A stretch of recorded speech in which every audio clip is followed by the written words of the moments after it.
Buenas tardes, bienvenidos a todos. Hoy vamos a tratar el tema de la propiedad comunitaria. Nos van a acompañar exponiendo Julián Fernández Duarte, Mariana Sarmiento, Ignacio Torino y Estela Celestán. En primer lugar, el doctor Julián Fernández Duarte, que es abogado de la UBA, director de Asuntos Jurídicos del INAI desde 2020, va a referirse a la posición del Estado ante la PCI, desde su desconocimiento hasta la incorporación constitucional de Gracias. Gracias por la invitación. Estamos acá para compartir una reflexión en relación a la propiedad comunitaria indígena, que hoy es un concepto, más que un concepto, es un derecho constitucional. Un derecho constitucional que se encuentra plasmado en el artículo 75 y 116. Pero para llegar a plasmar en ese precepto constitucional, la República Argentina ha pasado, como dice la presentación, desde un desconocimiento, es decir, desde una inexistencia en relación a la gestión indígena, en relación a la propiedad comunitaria indígena, hasta su cristalización en el texto constitucional. En la reforma constitucional del 94, o sea, previo a la reforma constitucional, ya existían muchos esposos y muchos ensayos en relación a la propiedad comunitaria indígena. No olvidemos que después de la campaña del desierto, es decir, de la expedición General Roca en la Patagonia, y también tanto hacia la zona verde, que se llamaba en ese tiempo, que es la zona de Chaco, eran todos territorios nacionales.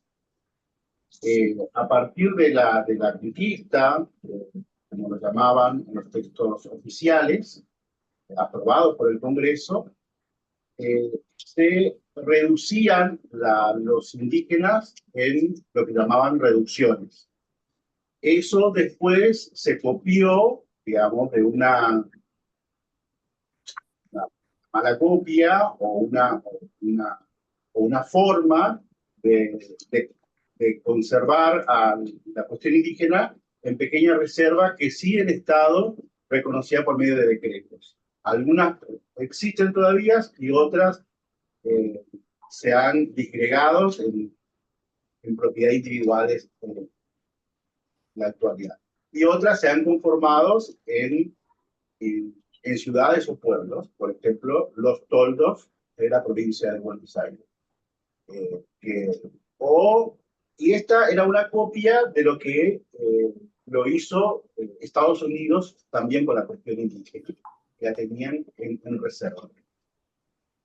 Eso era como un planteo como antecedente de lo que podría ser una propiedad comunitaria indígena, porque en el sentido de las comunidades indígenas, la reserva que el Estado lo reconocía, reproducían ahí de alguna manera, y dentro de lo que se podría hacer, su cosmovisión y su vivencia. Tenemos hoy en día, si uno lo busca, ahí existen todavía un montón de cuestiones de reservas en esos territorios nacionales, federales, de aquella época. En la provincia de Buenos Aires tenemos unas cuantas, por ejemplo, la que fue el tribu Rondeau en 25 de mayo, bueno, dije Los Toldos, que hoy es un municipio de la provincia de Buenos Aires, tenemos en Carhué, digamos, existen antecedentes para no solamente la provincia de Buenos Aires, donde la frontera, como se llamaban, llegaba hasta a la ciudad de Azul, o hasta, es un término, esto más bien un historiador los puede explicar de alguna manera, pero tiene su correlato en el derecho. Para no ir del concepto de propiedad comunitaria indígena, el pueblo indígena en sí nunca se cansó en reclamar en reclamar la cuestión indígena como un concepto distinto a la propiedad individual, sino a la propiedad comunal. Lo primero que hacer, existen antecedentes en todas las provincias, con todas las etnias, con todos los hoy llamados pueblos indígenas, pero como pueblos indígenas en aquel tiempo denominados etnias, en términos antropológicos. Después, existen los primeros antecedentes más inmediatos para tener en términos legales, en términos normativos, fueron las provincias las que empezaron a legislar de una manera. Los primeros antecedentes, los que podemos encontrar, son la provincia de Formosa, la ley integral de aborigen, y la provincia de Neuquén, que son los pioneros en regular la cuestión indígena. Una cosa no menor, para dejar acá como un disparador para pensar, es que esos territorios nacionales, como podría ser todas las provincias del sur, Río Negro, Neuquén, Santa Cruz, incluso Tierra del Fuego, Chaco y Formosa, las reservas indígenas que existían ahí, que tenían reconocimiento por parte del Estado a través de decretos del Poder Ejecutivo, con la provincialización, gran parte de esa reserva, o las que existían como reserva, la nueva ente estatal, provincia, lo desconoció. No en todos los supuestos, pero la gran mayoría, las reservas que tenían título, vamos a decir título por decreto del Poder Ejecutivo Nacional, la gran mayoría de esos decretos, con la provincialización, podríamos decir, se convirtió en tierras fiscales. Como tierras fiscales, fueron las nuevas provincias dispusieron de acuerdo al régimen que la mayoría de las nuevas provincias tenían lo que se llamaban Instituto de Colonización de Tierras.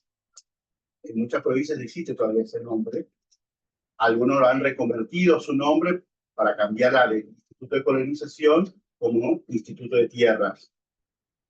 Pero entonces empiezan a regular esas provincias a través de estas instituciones públicas provinciales de la dirección, digamos, ya sea de la Dirección de Tierra o del Instituto de Colonización, para poder regular su colonización y su parcelamiento, porque la gran mayoría de esas reservas eran dificultad.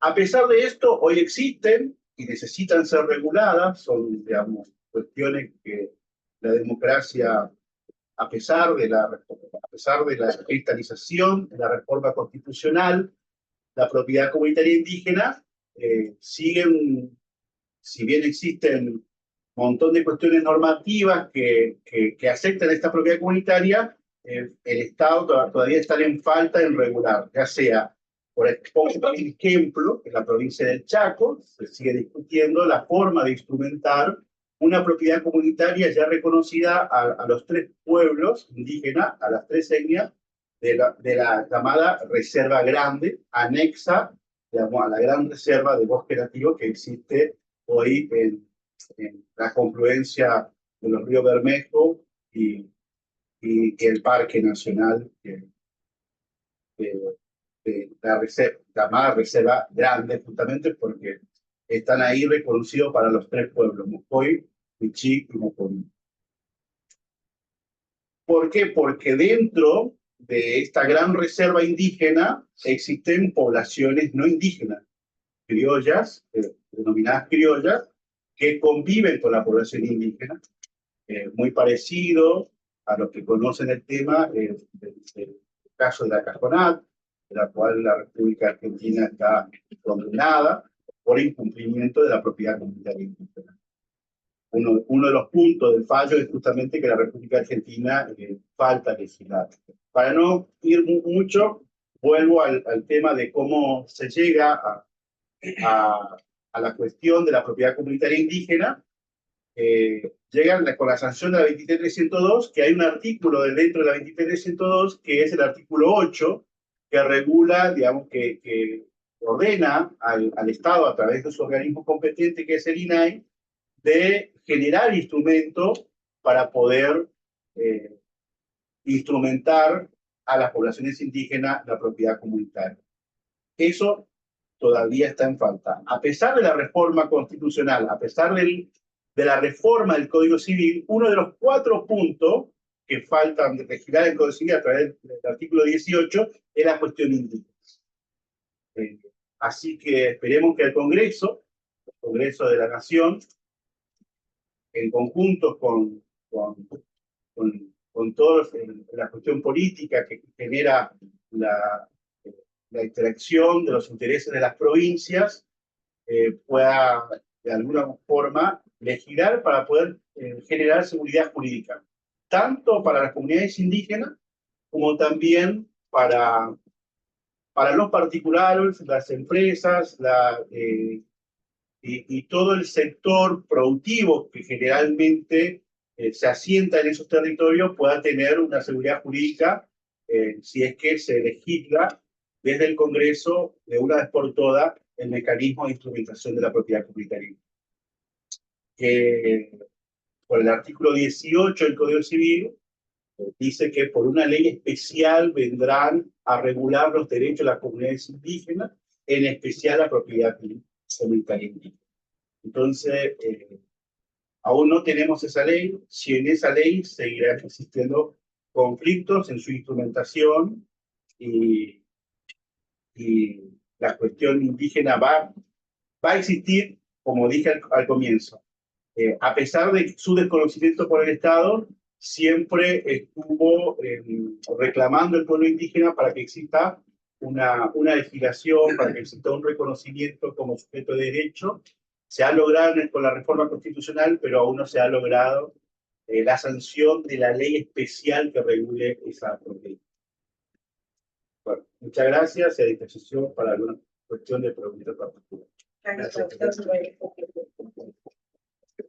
Vamos a continuar ahora con la exposición del doctor Ignacio Torino, que es abogado de la Universidad de Buenos Aires, egresado del año 1994, cursó un máster de Derecho Internacional en la Universidad Metodista del Sur de Dallas, Texas, en el año 98, y es profesor adjunto de la materia de Derechos Reales en la Universidad Católica Argentina.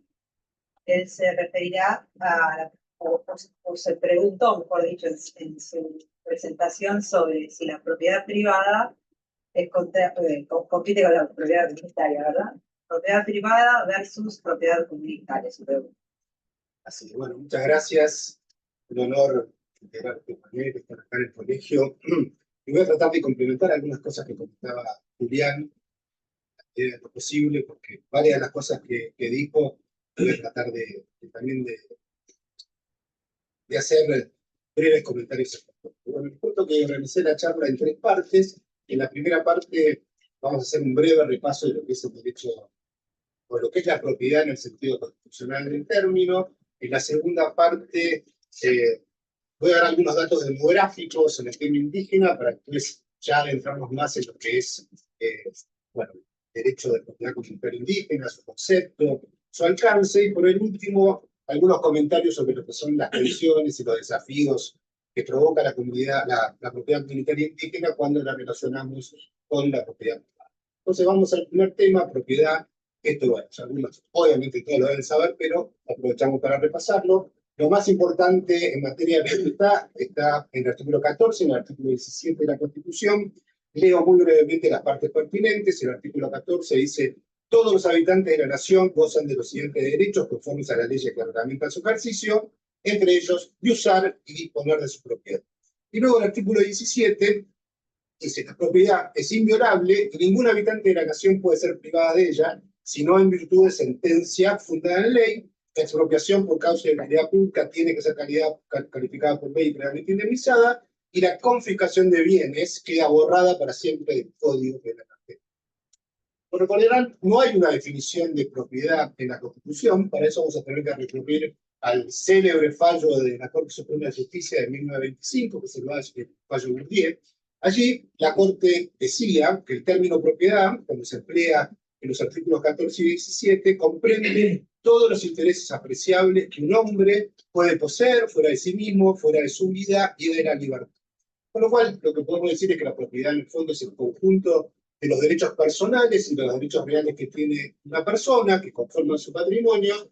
Voy ahí a la parte de derechos reales, derecho real que está definido en el Código Civil y Comercial como un poder jurídico de estructura legal, que se ejerce directamente sobre el sujeto, sobre la cosa, en forma directa e inmediata, y atribuye al titular facultades de persecución y de preferencia. Recordamos que el sistema de derechos reales es sustancialmente de orden público, que es un sistema cerrado de números clausus, y hay una numeración de 14 derechos reales en el Código Civil y Comercial, puestos en orden jerárquico. El primero y el más importante es el derecho real de dominio, que es el principal, y después van bajando la categoría de derechos reales en base a las facultades que se van desgajando de lo que es el derecho real de dominio. Derecho real de dominio, también para repasar, que es aquel que otorga a su titular las facultades de uso, goce, disposición jurídica material de la cosa que es objeto, es exclusivo, es decir, que no puede tener más de un titular, es perpetuo, no tiene límite en el tiempo, y es absoluto en el sentido de que otorga la mayor cantidad de facultades al titular de ese derecho. Por último, tenemos entonces una relación de género-especie entre propiedad, género, especie, derecho real de dominio, que en general los legos toman el derecho real de dominio como si fuese la propiedad privada. Vamos al segundo tema, ¿no? Que es la propiedad comunitaria, datos demográficos en primera instancia. Según el INAI, a septiembre de 2024 hay 39 pueblos indígenas reconocidos.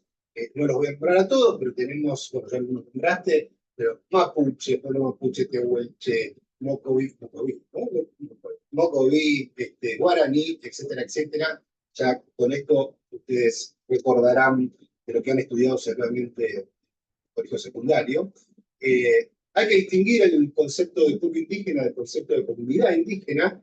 Ahí tenemos relación de género-especie. Pueblo es un conjunto de personas que se identifican con una historia común anterior al nacimiento de la República Argentina, comparten una organización sociopolítica, un idioma, una cultura, etc. Y comunidad es un conjunto de familias o grupos de familias que se autoidentifican como pertenecientes a un pueblo indígena, que a diciembre del año pasado había reconocidas 1.626 comunidades.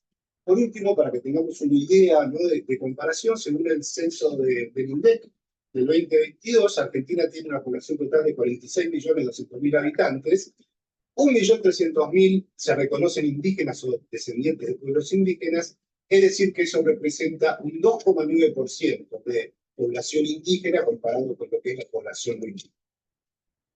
Dicho los datos demográficos, vamos a ver un poquito más al término propiedad comunitaria indígena. Como decía Julián, hay tres normas principales, pero hay muchas más en el fondo, voy a destacar esas tres. Primero, artículo 75, inciso 17 de la Constitución, que es lo que dice que corresponde al Congreso reconocer la preexistencia étnica y cultural de los pueblos indígenas argentinos, reconocer la personalidad jurídica de las comunidades, y esta es la parte que más nos toca, ¿no?, que es y la posesión y propiedad comunitaria de las tierras que tradicionalmente ocupan.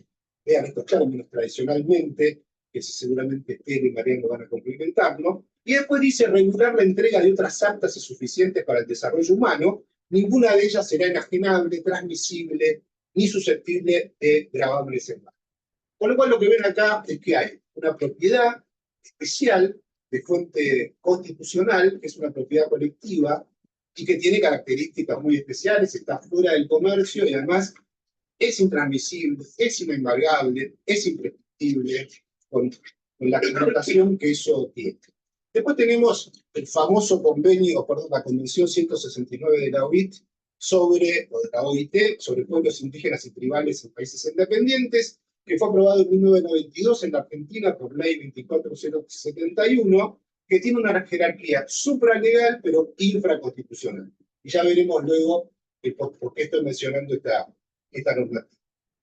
Por último, como decía Julián, Tenemos el artículo 18 del Código Civil y Comercial, que lo que hace es más que nada replicar la parte de propiedad y posesión de lo que dice el artículo 75, inciso 17, pero como bien lo mencionaba Julián, tenemos que la ley que aprobó el Código Civil y Comercial, que fue la 26944, incluyó un artículo en norma transitoria, que es el artículo 9, que dice expresamente: los derechos de los pueblos indígenas, en particular la propiedad comunitaria de las tierras que tradicionalmente ocupan y de aquellas otras aptas y suficientes para el desarrollo humano, serán objeto de una ley especial. Ley especial que, si hacemos el cálculo, hace ya casi 10 años que se aprobó el Código Civil y Comercial, por el momento la ley brilla por su ausencia, ¿no? Segundo tema, vamos a tratar de interpretar qué interpretación le dan a aquellos referentes de los pueblos indígenas y varios de sus autores. Les reconozco que estoy haciendo mención un poquito extrema de lo que ellos dicen, pero creo que sirve irnos un poco al extremo para tratar luego de llegar al equilibrio. En cuanto a aspectos sociológicos y históricos, algunos referentes y autores dicen que la colonización española, y posteriormente la campaña del desierto, constituyeron un genocidio que diezmó poblaciones, extinguió etnias y destruyó culturas originarias, sin que los sobrevivientes fueran jamás reparados y su propiedad ancestral restituida. Básicamente lo que están diciendo: merecemos una restitución del territorio, no hablan tanto de tierras, y además merecemos una indemnización pecuniaria por los daños que se nos causó. Y en segundo lugar, el derecho a la propiedad comunitaria indígena dicen que es un derecho descolonizador. Según los aspectos ya más jurídicos, tenemos 3 o 4 cuestiones. Lo que dicen es que el territorio ancestral indígena, vean la palabra ancestral, que luego Mariano va también a ampliarla, fue arrebatado en sucesivas instancias por el Estado argentino y por particulares que avanzaron sobre tierra indígena. Ahí recuerdo la famosa campaña del desierto, que fue financiada principalmente por varias familias, que después, como compensación por lo que se fue avanzando para proteger la Patagonia, recibieron una buena cantidad de hectáreas por ello. Bueno, la propiedad comunitaria es un derecho humano constitutivo para los pueblos indígenas, porque dependen de su territorio para sobrevivir como tales, y ahí entran las cuestiones más espirituales. Los indígenas tienen una propia cosmovisión, una espiritualidad. Ellos no son dueños de la tierra, ellos pertenecen a la tierra, y son básicamente los que mejor, si se quiere, las cuidan y las protejan, comparado con los miembros de los pueblos indígenas, básicamente los criollos, los inmigrantes, los incas, como se dice. La propiedad comunitaria indígena dice no puede ser considerado un derecho real, ello porque el derecho real recae sujeto sobre cosas y no sobre bienes, como ocurre con la propiedad comunitaria, y además, como le decía, el indígena no es dueño de la tierra, no es dueño de una cosa, sino que es dueño de una espiritualidad. Y después el derecho de recuperación de territorios tradicionales permanece indefinidamente en el tiempo, y esta posesión tradicional indígena sobre sus tierras tiene los mismos efectos que el título de propiedad y tiene que ser delimitado, remarcado y titularizado por el Estado. Bueno, frente a estas tensiones entre la propiedad privada y la propiedad comunitaria, ¿cuál sería eventualmente una posición equilibrada? Bueno, 3 cuestiones que me voy a tomar el atrevimiento de citarlo al doctor Hugo Burgenic aquí presente. El primero, que el derecho a la propiedad privada y el derecho a la propiedad comunitaria son derechos humanos, los dos gozan de igual protección, los dos están protegidos por el artículo 21 de la Convención Americana de Derechos Humanos. No hay un único modo de ejercer una relación con la tierra, ¿no? Su uso y goce. Puede ser el modo o con especie de la modalidad de la propiedad privada individual, mencionado en el artículo 14 y 17, o puede ser también la propiedad colectiva que establecen o que reclaman los pueblos indígenas. Estos dos derechos están protegidos. Hay un género que es propiedad y hay una especie que es, además de derechos reales o derechos de propiedad individual, derecho a la propiedad comunitaria. Y ahora sí, como decía el reconocido y querido colega Hugo Burgenic en una charla, en un foro que hicimos hace un par de años, que usted la tuvo también ahí en San Martín de los Andes, lo que Hugo se preguntaba sobre esta temática es: en esta tensión, ¿hay alguna posible solución? Y él encontraba posibles soluciones en base a 2 o 3 cuestiones. Primero, lo que él decía es que la solución ya está en las normas legales. Primero, porque el artículo 75, inciso 17, ya insinúa que existen tierras que, si no pueden ser reintegradas, debe regularse la entrega de otras tierras aptas y suficientes. Después, el artículo 16 del convenio 169, artículo que es poco comentado, les diría por los autores más referentes a los indígenas, es medio largo, pero me leo brevemente, dice, siempre que sea posible, estos pueblos deberán tener el derecho de regresar a sus territorios tradicionales, en cuanto dejen de existir las causas que motivaron su traslado y relocación. Cuando el retorno no sea posible, dichos pueblos deberán recibir tierras cuya calidad sea por lo menos iguales a las tierras que ocupaban anteriormente. Y cuando los pueblos interesados prefieran recibir una indemnización en dinero o en especie, deberá concedérseles dicha indemnización con las garantías apropiadas. Y cierra la última parte, que yo lo interpreto un poco ampliamente, que sería, hay que indemnizar plenamente a los particulares por cualquier pérdida, por cualquier daño que ellos sufran por estas cuestiones de reivindicación de la propiedad comunitaria indígena. ¿Y quién tiene que estar a cargo de esto? Ni más ni menos que el Estado, que debería reglamentar la ley de propiedad indígena y que debería reglamentarla con fondos suficientes para hacerse cargo del movimiento de gente y eventualmente de las indemnizaciones que corresponden. Pues para concluir, lo que voy a decir es que el desafío no está en negar ni pelearse entre estos dos derechos. Lo que hace falta es esta ley o esta reglamentación de la ley de propiedad indígena, que creo que debería ser una cuestión urgente, y ese respeto a la propiedad comunitaria indígena debería tener la salvedad de que no puede construirse en base al avasallamiento de lo que es el derecho de propiedad privada. Así que con esto les agradezco el silencio, la atención y muchas gracias. Vamos a dar la palabra al doctor Mariano Sarmiento, que es abogado graduado en la UBA en el año 2010.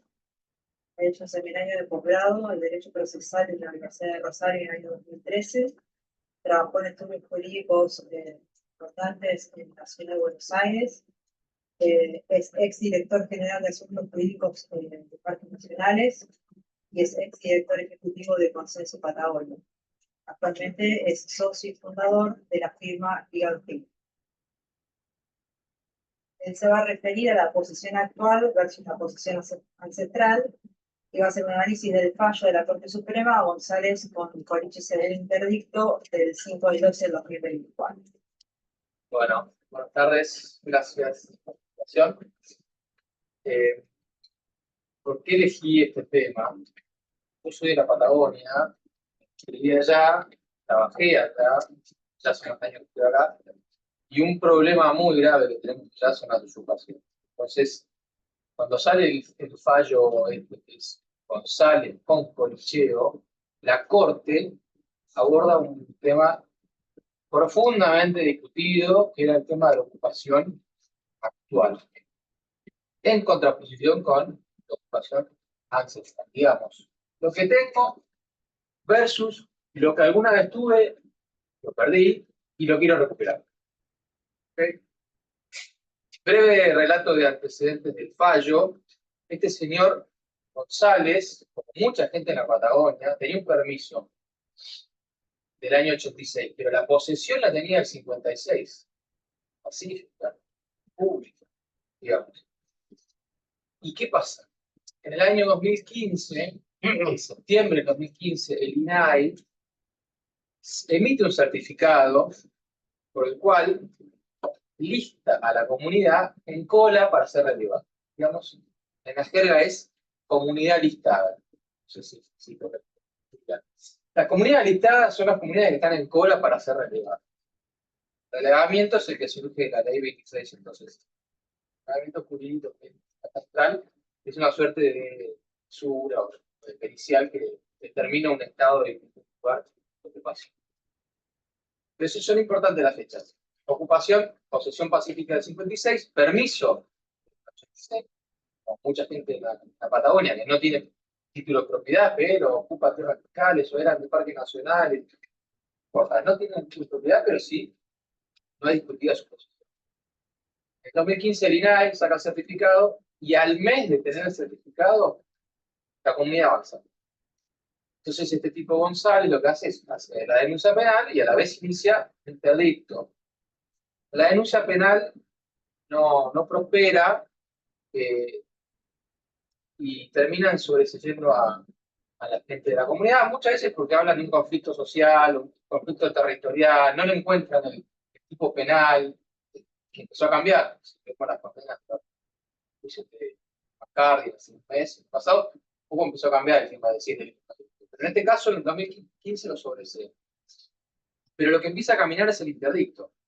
En primera instancia, dicen, no, señores, ustedes no pueden estar aquí. Ustedes entraron efectivamente.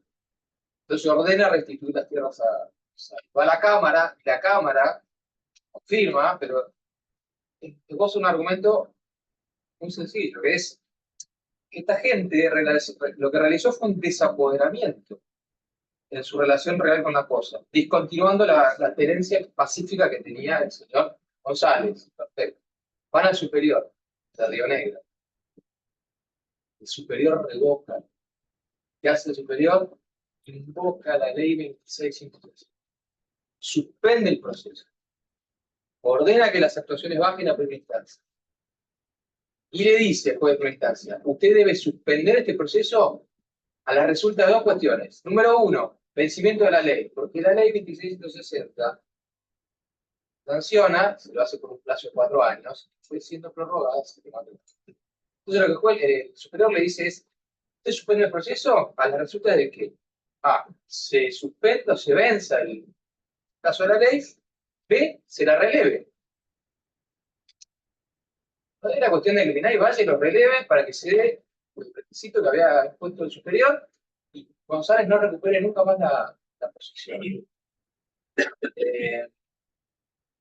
Entre otras cosas, también lo que dice el superior es que el CODES, y aquí es donde empiezan a jugar el INAI, que es el Instituto Nacional, versus el CODES, que es el Instituto Provincial, cómo juega las cuestiones de facultades concurrentes, nación, provincia, el fallo de la Confederación con Neuquén, donde establecen que bueno, el CODESI saca una resolución reconociéndole el lote a favor de la comunidad en el año 2016. Un año después de la exposición. O sea, el CODESI entra en el juego. Y lo que dice el superior es, hay un informe del INAI, hay un certificado, esta gente va a ser relevada, esperemos que lo releve. Bueno, perfecto. Buenísimo. Y además, dice que este caso es similar al de Martínez Pérez. Martínez Pérez fue un fallo emblemático que llevó a la Corte por la comunidad Guaytecas, donde la Corte dice, esta gente tiene posesión y fue relevada, no al desarrollo. Entonces lo que hace el superior es equiparar este caso con eso. Va a la Corte. 5 de diciembre del 2024. Imagínense lo reciente que es y lo importante que es, porque aborda esta cuestión de la ocupación. Y ahí es donde empiezan a analizar la terminología o la expresión tradicionalmente ocupan, que está en la 23.302, en el convenio de la OIT de 169, en la ley 26.160 y en el artículo 18 del Código Civil. Todos dicen tradicionalmente ocupan. Tradicionalmente ocupan habla de siempre ocupan, no ocupaban. Por lo tanto, la ocupación tiene que ser actual. También de ser tradicional, pública, pacífica, tiene que ser actual. Entonces la Corte dice, vamos a desgranar esto, empieza haciendo un desarrollo, artículo 75, inciso 17, reforma 94, convenio de la OIT, Código Civil, artículo 18, y entra en el diario de sesiones, de la 26.160, y empieza a citar a senadores y a diputados. ¿Cuál fue el espíritu de esta gente en el 2006 cuando sancionan la 26.160? De ahí empieza a citar a 4 o 5 diputadores. Uno dice, la ocupación tiene que ser pacífica. Los jueces deben probar que la posesión es actual. Esta ley no es para justificar usurpar campos. La norma no aplica a aquellos que aparecieron hace 2 o 3 días ocupando de manera impropia. Debe ser el espíritu de la ley. Después no se plasma en el texto. La Corte lo recoge. Y después dice que eso de que es imposible acreditar que la ocupación sea actual es falso. Hay cualquier medio de prueba. Vos tenés que demostrar que la ocupación es actual por cualquier medio de prueba. Eso es lo que dice la Corte. No hay fallo. Dice que el superior tribunal interpreta mal la de 2560 y establece 4 hitos.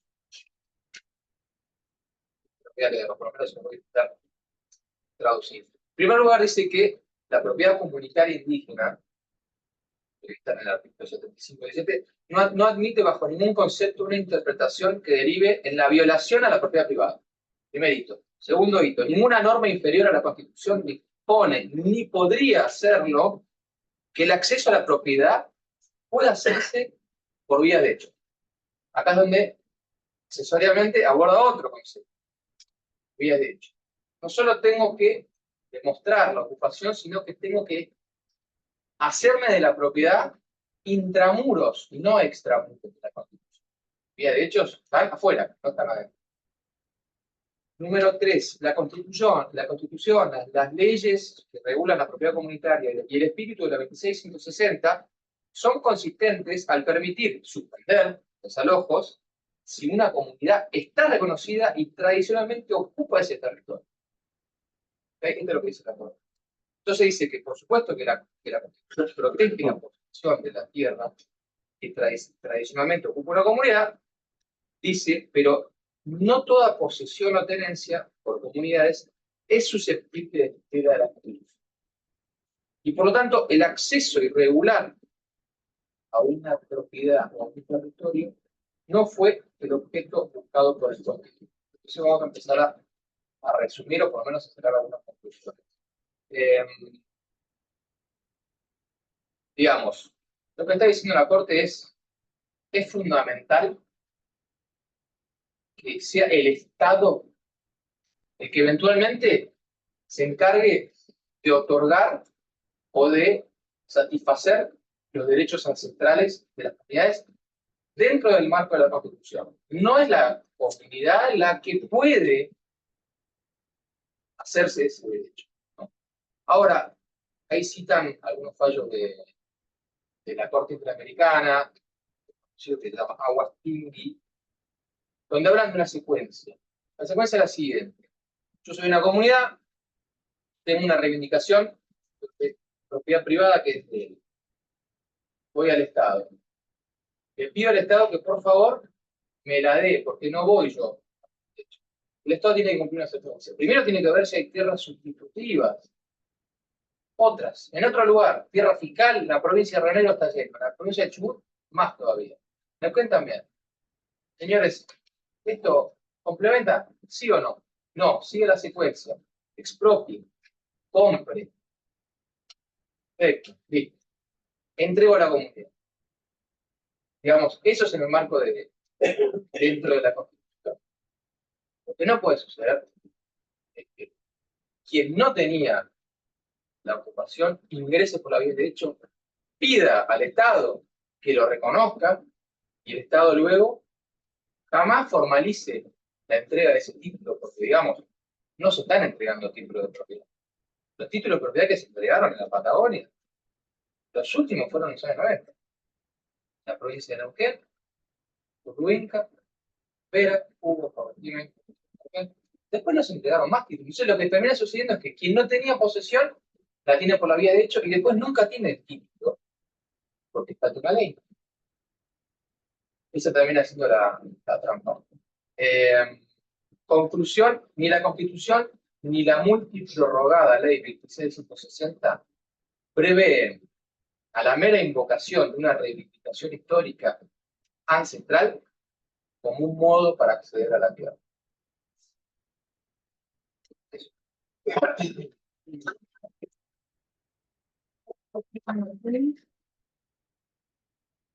Otro proceso, Sarmiento. Perdón, Sarmiento, discúlpeme, No pasa discúlpeme.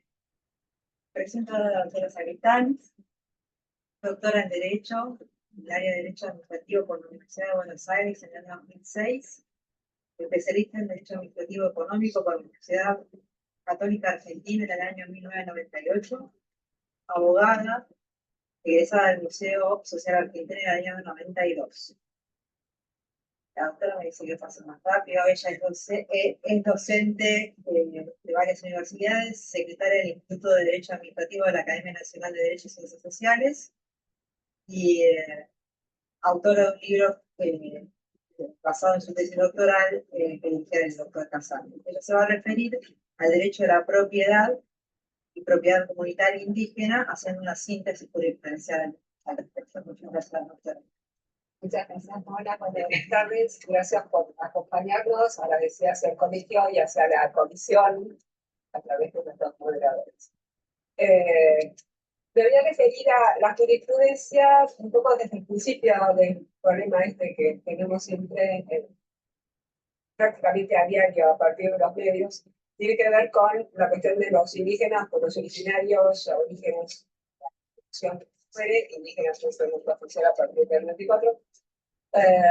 Y creo que los problemas que de alguna forma tratamos de solucionar a través de la lectura de la jurisprudencia tienen que ver con 4 o 5 cuestiones. Por un lado tenemos el tema de la ley 2302 de 1985, es un reglamento que puede hacer perder la propiedad o no, la Constitución Nacional reformada en 1994, desde cuándo se computa la ocupación esta tradicional, que tenemos en la Constitución, artículo 75, inciso 17, el Código Civil Comercial, que creó el derecho que no había creado la Constitución, en el artículo 75, inciso 17, tendría limitaciones ese derecho creado por el Código Civil Comercial. Después tenemos como problema número 4 el tema de la OIT, el convenio OIT 169, la Convención de la Organización Internacional del Trabajo, que trae en materia ratificada por la ley 24071, con instrumento de ratificación depositado oportunamente en Ginebra, tiene que ver con los conceptos de autoidentificación, el deber de reconocer el derecho de propiedad comunitaria indígena, la cuestión de la participación, la explotación de los recursos naturales, etc. Son todos temas que vienen a través de la Convención. Y por último, entre otras cuestiones que se pueden considerar, la ley de emergencia indígena, la prohibición de desalojo de comunidades indígenas y la ley de emergencia civil y los reglamentos que... La jurisprudencia en realidad tiene como 2 grandes periodos. Uno que arranca, obviamente, con la construcción de la nación y la Constitución de 1853-60 hasta más o menos la década de los años 80. En esa primera etapa, de 1853-60, tenemos simplemente un artículo, el antiguo artículo 64, inciso 15, que establecía como competencia del Congreso ese proveer a la seguridad de las fronteras, conservando el trato pacífico con los indios y promover la conversión de ellos a nación, sí, que era una forma de lo que interpretó muchísimos años después la Corte, que era para asegurar una adecuada integración de esos grupos raciales a una sociedad mayoritariamente católica. Hay fallos en esa época que son de interés, por un lado, con respecto a lo que el doctor, lo que Julia mencionaba, el caso Ábalos sobre el tema de matar indígenas y el sometimiento de esos delitos a la justicia militar, no a la justicia ordinaria. Y por el otro lado, Wari, que es un caso paradigmático que viene después de Campbell y varios casos más que había tenido para resolver la Corte.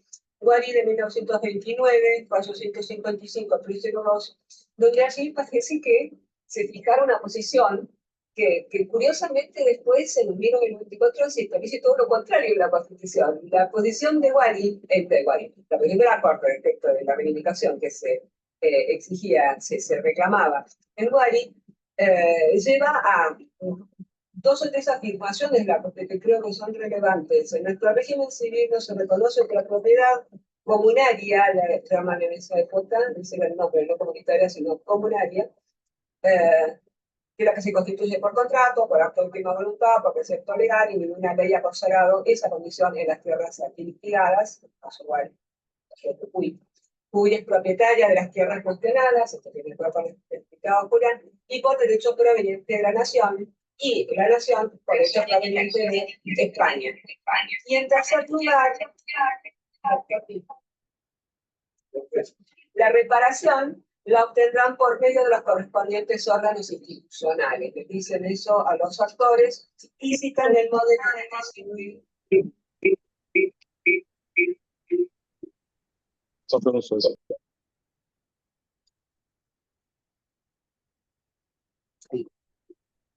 Ya en los años 80 tenemos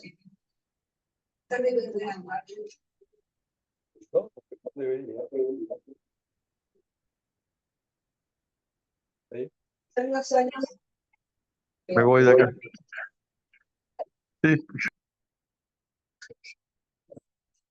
¿Dónde pongo los manos a clase? Que votamos.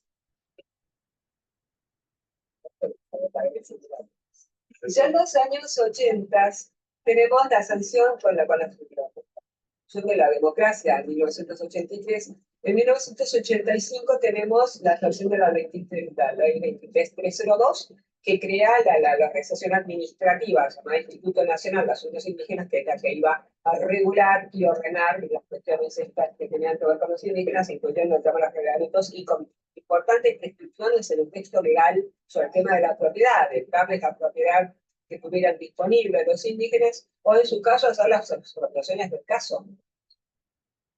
Esto es en el plano legal. Allí, unos años después, 1989, viene la interpretación de la Corte Suprema que mencionaba antes sobre qué quería decir el constituyente de 1853 en el tema de convertir al catolicismo a los indígenas. Y en 1992, en algún momento entre el 83 hasta el 92, se decide ratificar el convenio IT 169. La ley que aprueba la Constitución 169 es del año 1992, que es la que paga estos aspectos que lo habíamos mencionado, pero es una ley que queda, obviamente, uno consulta el texto de la 169, igual que pasa en el caso Acevedo, entrar en vigor del tratado de gestión para el país se opera solamente para el concepto del respectivo instrumento, y en realidad no en ese momento, sino un año después, con lo cual no deposita el instrumento de ratificación, era como si no existiera en realidad, como si todavía no estuviera vigente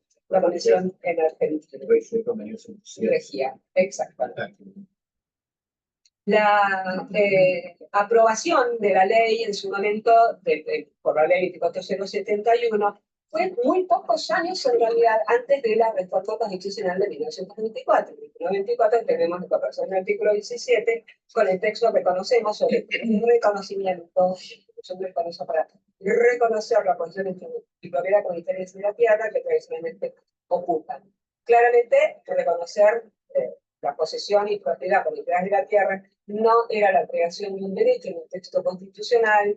Estábamos, obviamente, a la luz del texto de la ley declarativa de la reforma, en imposible que se creara ese derecho. Estábamos en la parte orgánica de la Constitución, en la parte dogmática, no se podían crear derechos en todo caso con la primera parte de la Constitución, y esa atribución aparecía como una competencia de Congreso, competencia que en su caso es de ejercicio obligatorio. Las sombras que, por ejemplo, puntos más oscuros en el texto constitucional tiene que ver con las tierras que tradicionalmente ocupan. Ahí aparecen esas interpretaciones sobre si la ocupación tiene que operarse desde 1994, la foto que saca el constituyente, y a partir de allí considera que tradicionalmente ocupan, o lo que tradicionalmente se ocupaba a 1853, que era el texto constitucional que se estaba modificando. Podríamos considerar tradicionalmente ocupan con la fecha arbitraria que se hubiera querido fijar, no se fija esa fecha y es tan así la oscuridad sobre este término, que en Brasil, en un pronunciamiento del máximo tribunal, apenas aparece un voto en el cual se habla de la tesis del mojón en el sentido de la fecha de sanción de la Constitución de Brasil, incorporando el derecho correspondiente.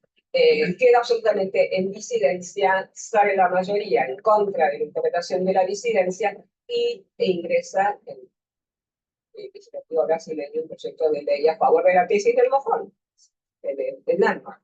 Esto queda oscurecido, Mariano nos había explicado sobre cuáles son los puntos que se podrían considerar a efectos de la ocupación tradicional. El texto de la Convención 189 y el texto de las propias interpretaciones en el marco de la Organización Internacional del Trabajo no llegan a ninguna conclusión cierta sobre qué es lo que tradicionalmente ocupan significa. La literatura que yo encontré sobre el tema es francesa y tiene que ver obviamente con el tiempo en el derecho. En julio del 2000 tenemos sí el depósito del año 2000, que fue un año muy común. Tenemos sí el depósito de instrumento de ratificación de la Comisión OIT 169, con lo cual entra en vigor con todas las particularidades que ofrecía, la autoidentificación, el deber por parte del Estado de reconocer el derecho, la participación, el rol que tenían la protección de los recursos naturales, toda la cuestión de detrás de ellos, en Argentina el dominio de los recursos naturales, etcétera, etcétera. Las cosas. Ya en el año 2006 tenemos la Ley Declarativa de la Emergencia en materia indígena, también suscitó su masa jurisprudencial. Entre 2008 y 2021 hay una activa aplicación de la Ley de 71, sobre todo a través de dictámenes de la Procuración General que la Corte, al cual la Corte remite cuando va fallando. Y ahí hay yo creo que hay un punto importante de diferenciación que es el año 2021, donde empiezan a perfilarse votos a partir de todas las disidencias del doctor Rosati, perdón, las disidencias del doctor Rosenkrantz, y eventualmente a partir de votos del doctor Rosati, empieza a perfilarse, se empieza a construir un poco la opinión de la Corte, no la mera remisión a lo que dicen los dictámenes. Ya en ese año 2021 aparece un fallo que yo creo que es importantísimo, que es el caso Friedrich, resuelto por la Cámara Constitucional Federal. Friedrich, perdón, de la Sala Cuarta. Este caso es resuelto por la Sala Cuarta con un pronunciamiento muy fundado, extensísimo, recorre prácticamente toda la biblioteca, y es pasible de un 280 por parte de la Corte Suprema, con lo cual queda firme ese pronunciamiento de la Sala Cuarta.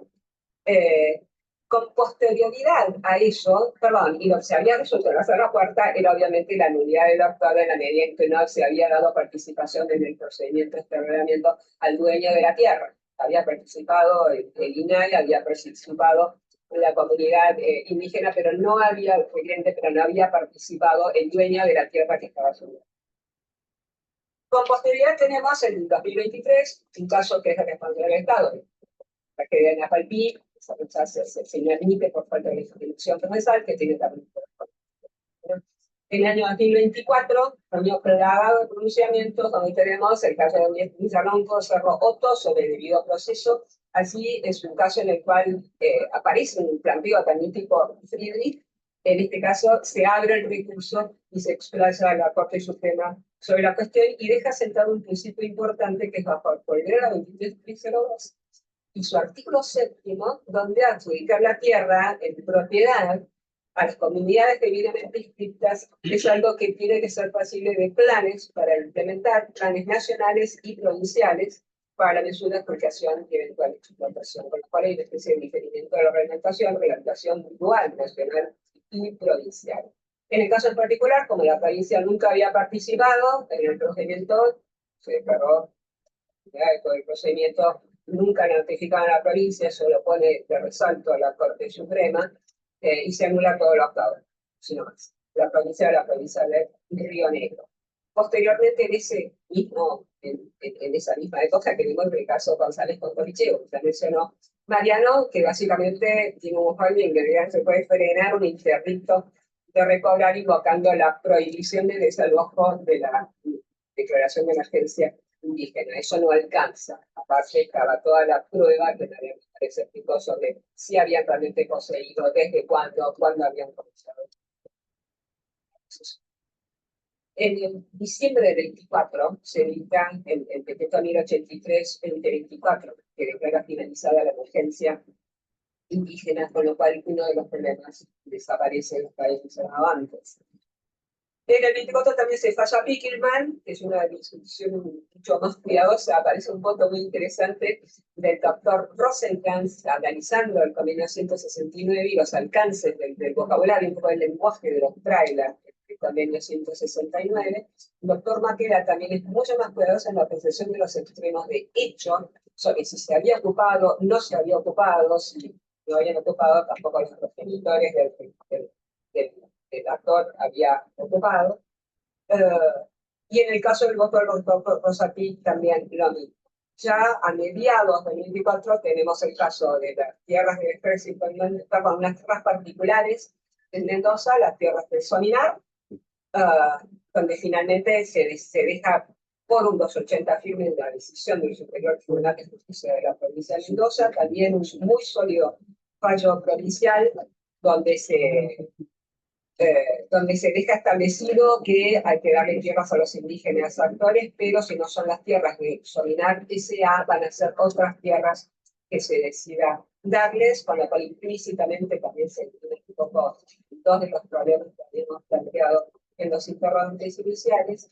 Y desde principios del 2025 creo que hay una actitud allí de seguir protegiendo, sobre todo no tanto no digo no tanto, pero si tomamos conciencia prácticamente de la protección de las tierras, cuando las tierras son del Estado, que cuando las tierras son muy particulares, las tierras del Estado que estuvieron en juego en el caso de las tierras del Río Negro y las tierras del Ejército que se habían dado directamente a Bolivia, que eran bastantes en la provincia de Mendoza.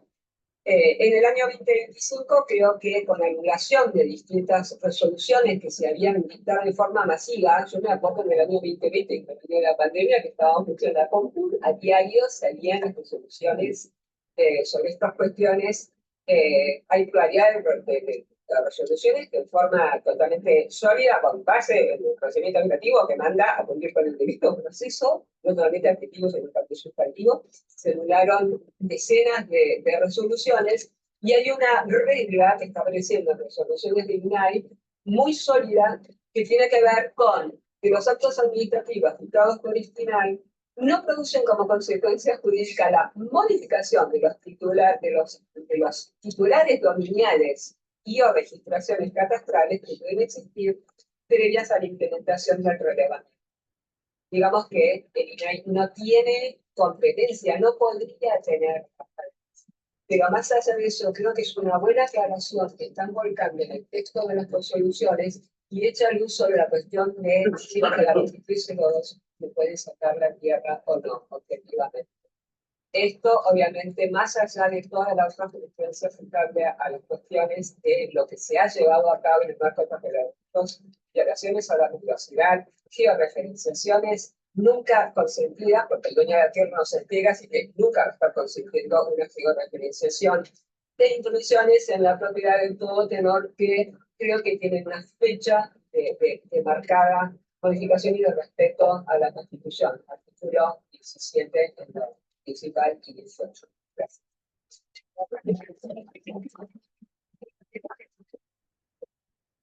Bueno, me toca a mí hacer ahora un cierre de todo lo dicho, un breve cierre. Agradezco antes que nada a las autoridades de la comisión por bueno, dejarme moderar, pero finalizar un poco, cerrar este panel para los tres colegas. Así que hay 5 personas que han hecho preguntas. Es bien.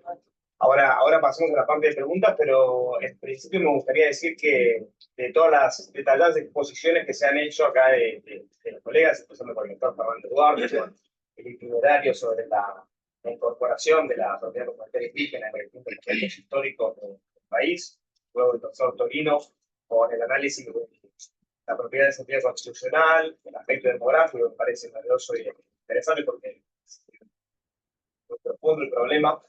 Luego los desafíos, que yo creo que son muchos a futuro, y luego con el doctor Sarmiento, que en concreto analiza las consecuencias y las vicisitudes de Fallo González contra Concheo, que me parece que es el conocimiento más reciente sobre esa cuestión, y bueno, la doctora Sacristán con el detallado repaso judicial.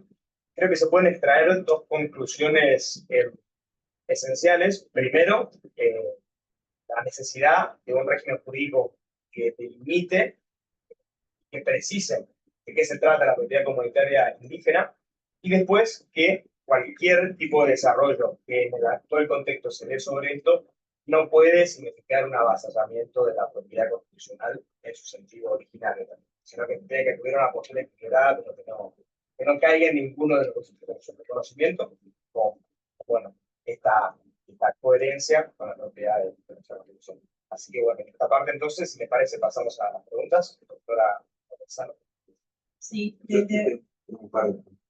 sí, bueno, comenzamos por lo que está en el piso, entonces tenemos la palabra a usted. En este tanto el moderador que está en el piso de arriba se nos puede dar acceso a las preguntas que desde aquí no podemos ver, y si no, a los colegas que las hicieron, que por favor la vuelvan a repetir, que ya me van a...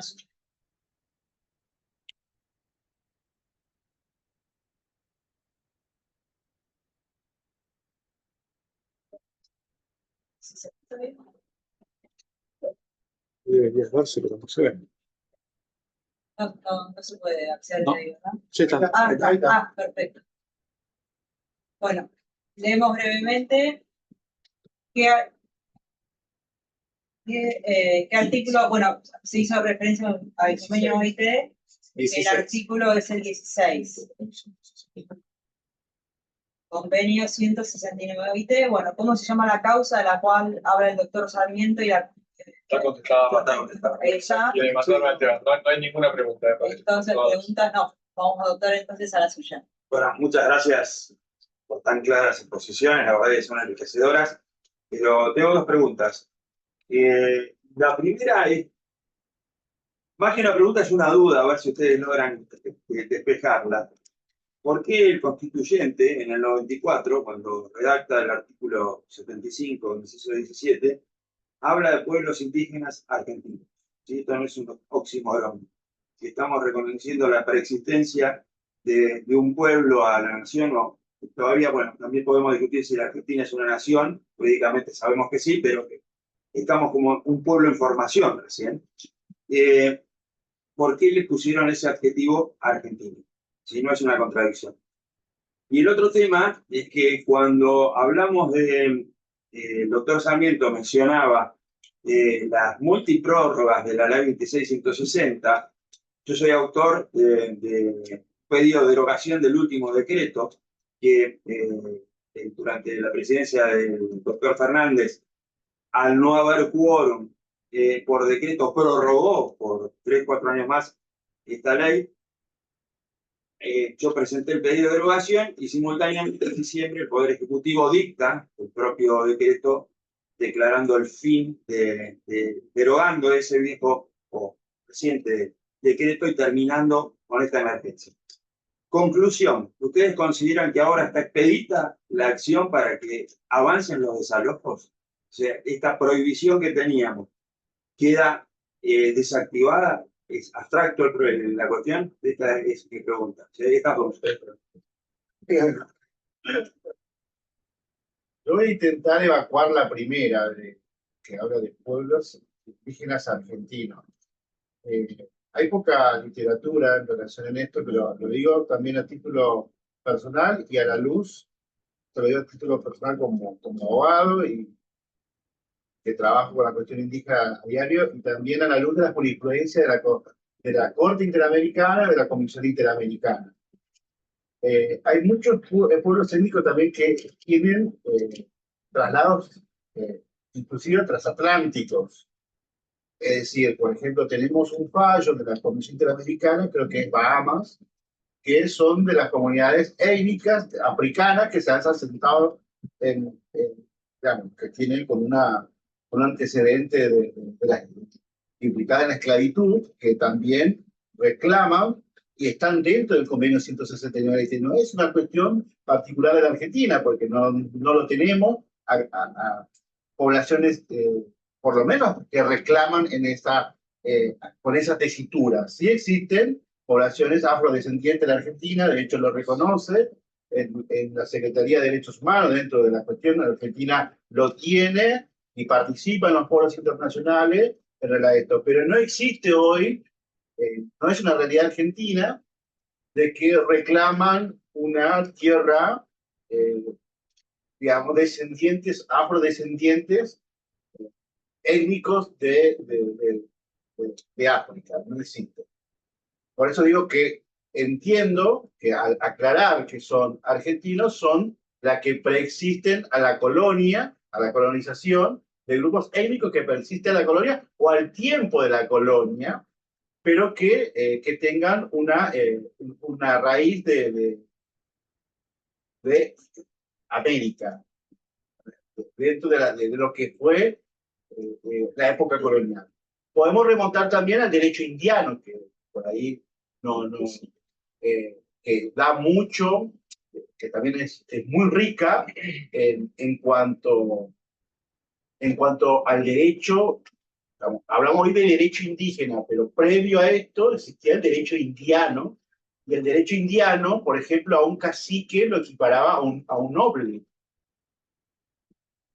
De hecho, no es casual que el acta de independencia se haya traducido en lenguas indígenas. Entonces, al hablar de pueblos argentinos, entiendo, yo lo interpreto, de que al momento de la conformación del Estado argentino preexistían. Al momento de la conformación del Estado argentino. No. Y no otros pueblos que pueden ser trasladados de países limítrofes que existen. Hay disputa de esto en términos legales inclusive, y que hoy los organismos, hay incluso un foro del Mercosur que se llama RAPIN, donde se discuten, digamos, los pueblos transfronterizos, que no tiene la misma denominación étnica que la Argentina. Por ejemplo, hoy, oficialmente, si bien yo creo que existe, ya hay un pre-reconocimiento del pueblo Nibaclé de Formosa, Formosa, la provincia de Formosa, hoy en sí, no, dentro de la ley integral de aborigen, no lo reconoce como una etnia, por más que existen 4 o 5 comunidades ahí en la frontera del río Pilcomayo con Paraguay. Es el pueblo Nibaclé, es pueblo argentino, hasta que el momento que el INAI no lo incorpore como el número 40 de los pueblos reconocidos, digamos, yo creo que el pueblo indígena argentino que debe ser reconocido por el órgano competente del Estado como un pueblo. Y en este caso hay un montón de pueblos. El pueblo Iojis de Salta, que está pidiendo a la provincia de Salta una reforma integral de la ley indígena provincial para que se incorpore ese pueblo como pueblo Iojis. Nosotros tenemos como pueblo Wichí, pero del lado de Bolivia es Iojis. Y así podemos hablar de un montón de otros pueblos, digamos. El pueblo H de Paraguay. Hoy nosotros tenemos todo englobado en Buda Guaraní en Misiones, pero si vamos antropológicamente y estudiar de manera seria, el pueblo Buda Guaraní, no todos son Buda Guaraní.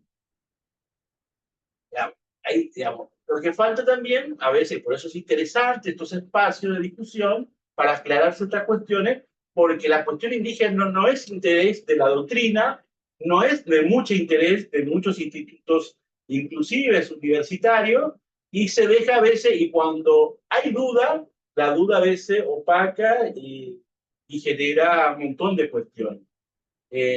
Para mí es esto, digamos, para que el Estado argentino no tenga responsabilidad en situaciones de pueblos que se han, digamos, en este sentido, por ejemplo, de un pueblo étnico que se puedan ser trasladados de un país a otro. Sí tenemos traslados, por ejemplo, interesante, y con esto dejo porque estoy siendo muy extenso, inclusive interprovinciales. Por ejemplo, hay un caso en la Justicia Federal de La Plata, un traslado forzoso de una comunidad guaraní que está en la localidad del Peligro de La Plata, en una finca, y que reclama que la Municipalidad de La Plata, la provincia de Buenos Aires y el Estado argentino le reconozca una tierra exacta porque fueron desplazados por desalojo en el conurbano de la provincia de Buenos Aires. Tenemos pueblos guaraníes, por ejemplo, en Almirante Brown, desplazados por un desalojo de la provincia de Salta. Tenemos, por ejemplo, en La Plata, en Berizo, desplazamiento de comunidades Mocoy en Ensenada. Desplazamiento de comunidades indígenas de Santiago del Estero, por ejemplo, en la Villa Itatí de Quilmes. Entonces, hay cuestiones, un montón de problemas demográficos, desplazamientos internos, que sí pueden ser atendibles. Esto sí puede ser atendible, pero no puede ser atendible, por ejemplo, el desplazamiento de la etnia H de Paraguay a Argentina. Gracias. ¿Qué hacemos con los indios Quilmes? ¿Le devolvemos la ciudad? Reconocimiento histórico. Por ahí sí. Yo quería agregar algo en un segundo sentido del concepto que tiene que ver con el hecho de que estas comunidades tienen derecho a la propiedad de las tierras, pero en modo alguno hay ningún tipo de atisbo de plantear cualquier tipo de ejercicio de soberanía sobre esas tierras. El concepto de pueblos indígenas argentinos apunta a que forman forman parte de la ciudad argentina, integradas a la ciudad argentina, pero no son unos sujetos como el modelo norteamericano, donde se hablaba que las tribus indígenas eran naciones separadas. No, acá el concepto de pueblos indígenas argentinos apunta a que de ninguna manera el reconocimiento que hace la Constitución significa darles un estatus de soberanía, siquiera de autonomía diferente de la, o sea, le aplican las leyes de la República Argentina, no hay un derecho indígena diferente del derecho nacional, o sea, no existe un derecho indígena que aplique en el territorio indígena separado del derecho nacional, no, aplica el derecho nacional completo. Lo que estamos acá es reconociendo el derecho a la propiedad comunitaria de las tierras, justo, nada más que eso. Porque Argentina, lo dicen varios, no es un Estado plurinacional, como se por ejemplo, en Bolivia, sino que es un Estado pluricultural. Y ahora bien, lo que vos decís, yo comparto plenamente, pero hay algunos sectores, por ejemplo, fíjate el pueblo como el pueblo mapuche, que ellos hablan de la nación mapuche, no, hay que juntan Araucaria con... bueno, ahí sí hay una cuestión de... Actualmente por eso se puso la Constitución, para que ese tipo de argumentos no tengan ningún tipo de... Pero fíjate que se habla de territorio, de visitar territorio, no tierra. Eso genera una confusión enorme, ¿sí? No, digamos, es legítimo que las comunidades reclamen, digamos, grupos, digamos, pueden hacer reclamos, todo lo que quieran en un país democrático como es la República Federal Argentina. Pero es clara la Constitución, de hecho, a la Argentina y los foros internacionales han presentado reservas en ese caso. ¿Por qué? Porque la Declaración Americana de Derechos Indígenas deja entrever el tema de la autonomía, digamos, la extensión de la autonomía. La República Argentina en ningún momento, en todos los foros internacionales, ha explicado esto que explica el doctor Vítoro, que no acepta la autonomía en términos de desmembramiento del país. Eso es claro, y las comunidades y los pueblos indígenas que participan en los foros de organismos internacionales, como son los 39 pueblos y sus representantes, aceptan. Lo que no están está fuera del sistema, y eso no es aceptable. Y tampoco, aclarando lo que decía el doctor Sarmiento, en ningún despacho oficial, en ningún documento oficial, tanto del INAI como del Estado, hoy en día se habla del territorio ancestral, ¿verdad? Sí del territorio tradicional, que quiero aclarar que la doctora ha buscado, y no exactamente no lo encontró porque no lo va a encontrar, porque ni siquiera la ley 2302, la 2660 y el decreto reglamentario no lo reguló tampoco. Si se fijan, el decreto reglamentario de la 2660, el artículo 2 de la ley no fue reglamentada, dice sin reglamentar. Indirectamente delega al organismo competente indígena, que es el INAI, para que dentro del Programa Nacional de Relevamiento plantee el término de tradicionalidad, que sí explica en el programa, y lo explica minuciosamente, y a su vez el programa, de una manera arbitraria, porque tampoco dice la ley, es válido porque el Estado puede fijar límite, plantea el término de ocupación a partir del año 2006, fecha de la sanción de la norma, la primera sanción de la norma y de la declaración de la emergencia. Cosa que muchos abogados especialistas en cuestiones indígenas, tomando un poco el precedente de Brasil, no lo acepta y lo discute. Y sería también interesante que en una nueva legislación de la propiedad comunitaria fije los límites. Digamos, la Corte Suprema de Brasil lo ha hecho, nuestra Corte no lo ha definido todavía, no hay fallos judiciales que haya, como lo ha hecho con el divorcio, por ejemplo, en su momento, que haya definido cuestiones que antecede a una reforma legislativa. De hecho, esto lo digo a título personal, hace poco la Corte como que insta al Poder Legislativo a que legisle de los 4 ítems del artículo, del artículo 9 de la ley del Código Civil, que de una vez por todas saque la ley de fertilización in vitro. Lo dice, digamos, exhorta al Poder Legislativo de que legisle, pero no así en los distintos fallos que hablan de la cuestión indígena. No exhorta al Poder Legislativo. Esperemos. Bueno, perdón que te interrumpa. El Superior Tribunal de Río Negro exhorta al Congreso a sacar la ley de propiedad comunitaria porque dice que los jueces no tienen competencia para entregar. Sí, pero yo estoy hablando de la Corte Suprema. No, ya lo sé, pero yo esto de exhortar es el fallo. No, es un fallo de. ¿Qué más? No, Bueno, lea. no me acuerdo, ya me van a salir. Pero bueno, lo que dice es que el Poder Judicial tiene la competencia para entregar y exhortan, por eso, a sacar una ley especial, particular, para que regule esta cuestión. Ya me va a salir el. No, no, y por último, para aclarar el tema de la propiedad comunitaria, el tema de la expropiación, el tema de la expropiación, Lawfully, perdón, el fallo de Lawfully. no necesita de un derecho indígena para que se expropie. Digamos. De hecho, las primeras expropiaciones que consta en los registros de INAI del año 92, previo a la reforma constitucional.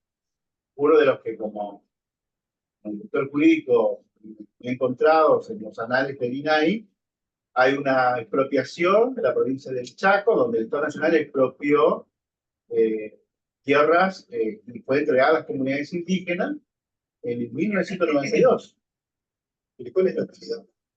Es medio, o sea, la utilidad pública es que saca uno para entregar al otro. No, la autoridad pública es que una situación de hecho, las comunidades siempre vivieron ahí. De hecho, en algunos títulos, y en esto estaría interesante ver, por supuesto, título de dominio de privado,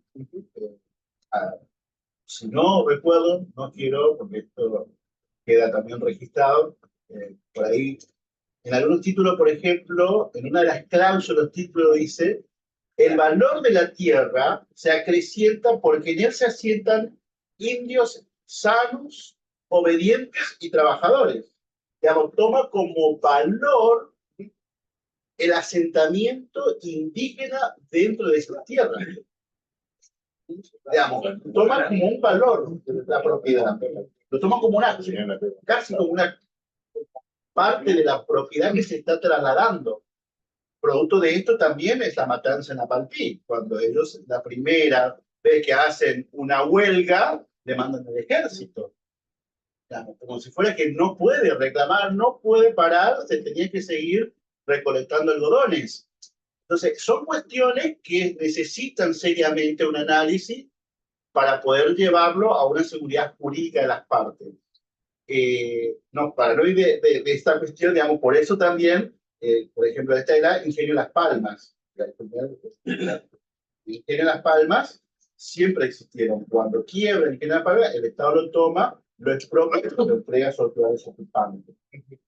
Y la discusión de la utilidad pública, no me acuerdo, porque habría que irnos a la ley, porque es una ley del Congreso Nacional.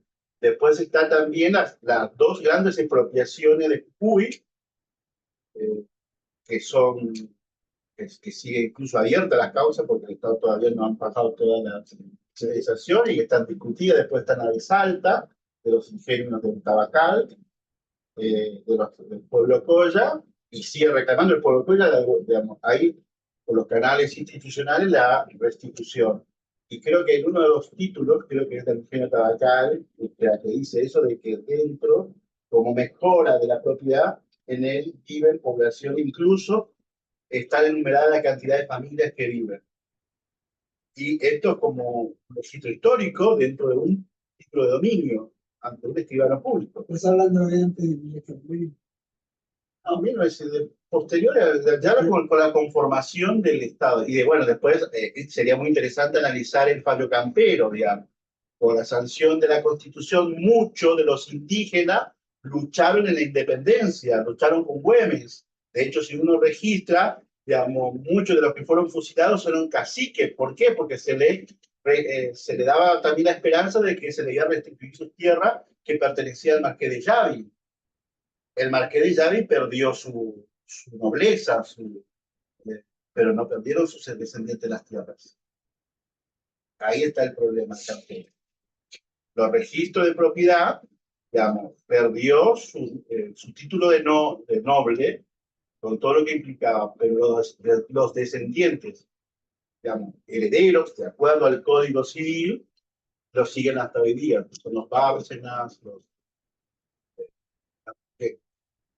y dentro siguió existiendo familias indígenas en situación de comodato o pagando las rentas por la ocupación como lo hacían antes con el Marqués de Hidalgo.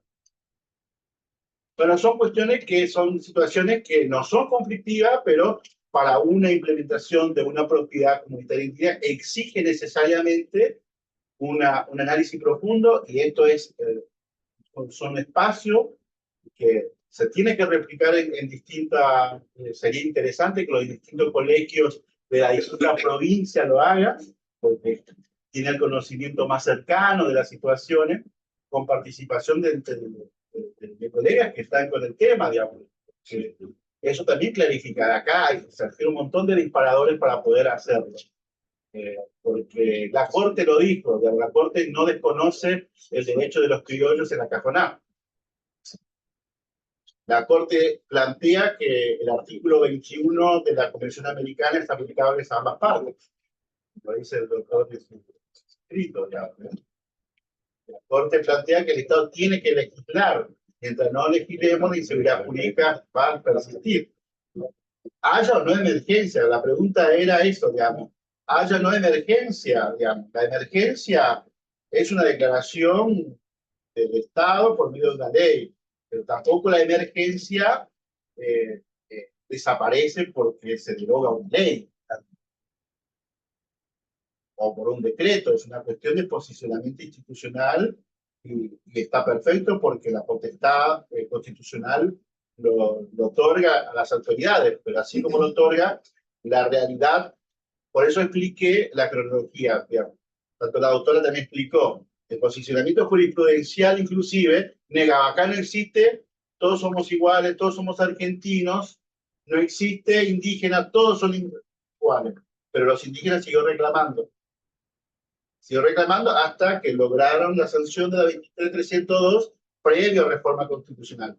Y previo al convenio 169 estuvo el convenio 107, que fue muy interesante. Y la ley 23.302 tiene muchas de sus cláusulas inspiradas en el convenio 107, que está muy criticada porque es un convenio asimilacionista, digamos, asimila la población en general, no acepta el sujeto de derecho, comunidad y pueblo. Sí, podemos tener en cuenta con respecto a la primera pregunta, lo que estaban discutiendo sobre el tema de la nacionalidad. La experiencia en Estados Unidos, con respecto a la cantidad de personas que pueden integrar una tribu, los americanos en la Unión Federal han registrado tribus de un solo miembro, una sola persona. Tienen varias centenas de tribus registradas, e incluso tribus de una sola persona. Hay un tema sobre el tema de incorporación del vocablo argentino en el inciso, y que tiene que ver, ustedes dicen, ok, tratamos de que sean indígenas argentinos, tenemos el tema de si el mapuche no es argentino, si viene, pero hay una cuestión objetiva que hay doctrina que la ha estudiado, que es el tema de los pueblos transhumantes. Hay pueblos que no sobreviven si no son transhumantes, el que lleva el ganado, o el que hace un cultivo de un lado o del otro lado de los Andes, porque si no, no se puede sobrevivir. Esto puede ser un tema de necesidades en la transhumancia, y ahí viene dibujado el tema de la nacionalidad, porque cuánto tiempo tiene que haber permanecido de cada lado de la cordillera como para ser considerados o chilenos o argentinos o el caso que fuere. Y creo que hay una tercera consideración a tener en cuenta, y es que la cuestión que tradicionalmente ocupa, que estaba ya dada en el orden internacional cuando la incorporan en el 94 el constituyente en Argentina. Pero el constituyente en Argentina, cuando incorpora la expresión tradicionalmente ocupan en el año 94 con una constitución que va publicada en el Boletín Oficial en agosto de ese año para regir a partir del 1 de enero del año 95, con lo cual podríamos incluso decir que tradicionalmente ocupan es a enero de 1995, no solamente el constituyente no especificó qué propiedad estaba reconociendo con esa expresión, sino que también lo que es llamativo es que a nivel internacional, en el ámbito de la OIT, que en el ámbito natural, donde habiendo creado la expresión, pudieran reglamentarla, explicar qué significa, sacar pluralidad de dictámenes, brindando alcances a esto, no se hizo. Y creo que parte de la oscuridad podría, y puede obviamente, ser aclarada en el marco de la convención que cobija a esta expresión. Creo que con eso se solucionaría mucho, por lo menos en un país como Argentina, obviamente no como Estados Unidos, que no está el comité, pero sí Argentina, que sigue tan de cerca los Sí, esa iba a ser una propuesta, que el próximo seminario sea el análisis del 169. Para mí es sumamente... No conseguimos pasar. Pero porque el alcance es muy confuso. Porque a una organización de derecho al trabajo se le da unas facultades laxas que invade a toda la sociedad. Es interesante, y eso es lo que iba a plantear. Es interesante reflexionar porque una organización que debería encargarse justamente por la explotación indígena. Es que el objetivo era ese, que no se abuse del indígena como fuerza laboral. Pero se le dio una interpretación muy amplia y terminamos en este colapso. Sí, o terminamos como muchos constitucionalistas plantean, que es el problema de la discriminación. Porque se termina aislando una cierta seres humanos que son seres humanos como nosotros. O sea, yo nunca entendí muy bien cómo fue esto de partir un pedazo de la realidad argentina, incorporando un concepto de territorio, que es un concepto componente de nación cuando es de Estado. Porque nosotros tenemos Estado en derecho político, esto de nación con territorio, población, dando un Estado casi de nación dentro de la nación o de Estado dentro del Estado, y con criterios que parece discriminatorio en medio para artículos. No, y para hacer una pregunta, pero creo que ya me la contestaron. ¿Y qué tiene que ver la OIT con los indígenas? Esa es la pregunta. Volviendo a la respuesta, es el primer organismo que trata con la cuestión indígena. Y con esto voy a hacer más allá de lo OIT como una experiencia personal como funcionario público. En la época de la pandemia. Como funcionario nos surgían de que había 17 familias en Mendoza que se tienen que trasladar a Orán Salta. ¿Y qué tiene que ver INAI? Decíamos nosotros. Son indígenas coyos que quedaron varados en la plantación, en la recogida de uvas. Son los famosos. ¿Y el RENATRE tiene estos incorporados? No. Entonces, no es casual que el convenio 169 de la OIT trate la cuestión indígena. Así como esta cuestión de que la gran mayoría de los trabajadores golondrinas son indígenas. Digamos, los que recogen la pera, la manzana en el sur son indígenas de Tucumán, son indígenas de Santiago del Estero, son indígenas de Salta y de Jujuy. Y lo digo con toda la responsabilidad. Entonces, es una cuestión laboral. Sí, pero ¿por qué se traslada de un lado? Porque en su territorio no tiene un lugar fijo que trabajar. Porque genera derechos reales. Bueno, porque para hagamos otra salida, pero para generar, porque no solamente tiene que tratar, pero cómo hacer de que la familia pueda reproducir su como visión de vida en un lugar y no que se esté desplazando de un... Yo estoy de acuerdo en que la OIT se ocupe de la parte laboral de los indígenas para que no haya, digamos, facilidades de ser sometidos a ese deber. Ahora, veo que la OIT regula también la propiedad cultural indígena, y no veo que tenga nada que ver.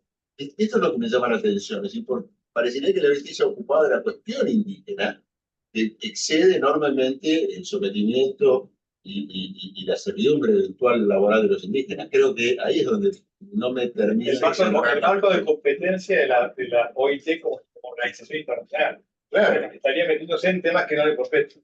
Eso es lo que sea buenísimo lo que diga, ¿no? Hay también el derecho humano a la energía en la Convención contra la Discriminación de las Mujeres. Dice que las mujeres tienen derecho humano a la energía. Todos tenemos derecho. Estaría bueno que tener una comisión y ver y ver los distintos documentos que se han generado, porque el convenio no es que se genera en un solo encuentro, se generan comisiones, se han discutido, digamos, un montón de encuentros. Acá, por ejemplo, hay una oficina, un área específica, hoy, capital humano, que es Secretaría de Trabajo, Gerardo Porres. Que estuvo desde el minuto cero en la discusión y tiene todo, podríamos invitarlo para que él pueda explicar con mayor autoridad, como funcionario público que ha transitado todas las discusiones en relación a ese tema. Que es muy saludable porque yo quiero unos ejemplos para generadores de cómo, por qué la cuestión laboral es muy importante en la cuestión indígena. No, yo, título personal del Estado, pero para entender, entiendo lo que dice el doctor, que en el ámbito del marco de competencia de la OIT, el derecho que tendría que defenderse sería el derecho laboral. Quizás habría que mostrar a lo mejor que para poder defender ese derecho laboral hay algo más vinculado que es el derecho a la propiedad, pero bueno. Pero ya que la autopercepción. No, por ejemplo, vos podés respetar el derecho a la salud, pero si no tenés un ambiente sano donde vivir, Bueno, por eso digo que para tratar de darle cierta... Claro, sí. Hay que darle... Bueno. ¿No te parece? Cerramos agradeciendo a los escritores la participación, las instituciones, la participación de los presentes y los que nos acompañan también por Zoom.